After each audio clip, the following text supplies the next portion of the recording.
Today was the first day in the Post Office IT scandal inquiry, the worst miscarriage of justice in recent British legal history. This is a horrible story. It is a horrible story, and actually it kind of reinvigorated my fury from when it was, first happened. I mean, it's 20 years this has been going on, and, that these post-sub-mistresses and masters that were just basically made out to be liars. Because we have institutions that we're taught to trust, like the post office, then we were just, they just assumed that they must all be stealing. But there was 700 prosecutions or, accusations of theft.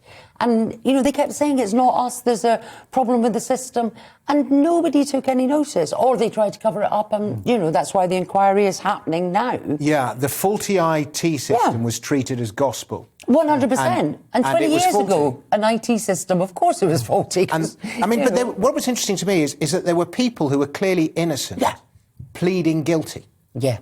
Because in some cases they were encouraged to, but I think this is what happens is people, when they're under a lot of pressure and often to plead guilty is often the easiest thing to do, even if you're innocent. Well, people get browbeaten into things. And, but I can't, it just is quite chilling that so many of these people, they were usually, your local post office, local communities. So people that have been postmasters for 20 years were ostracised by their communities and their families and, and they knew they were pleaded innocent. Guilty, yeah. Yeah, they knew they were innocent, but then maybe, what we call gaslighting now, maybe if the post office, this, revered, trusted, friendly local post office is saying you've stolen money, maybe you start to believe it. Have you ever had faulty IT issues? Oh. Only when I need to call my wife. But,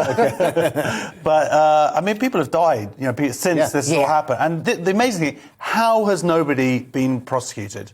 How have no names come? There were people working at the time for the post office who were seeing this through, pushing this through, and I'm sure, and I believe that there's evidence that they knew a little bit, there were questions that were raised a bit earlier. That's hopefully what's going to be uncovered here, because there have to be, at the end of the day, when you're hiding behind these big institutions, there are individuals who are working there, and we need to find out who they were and what they did.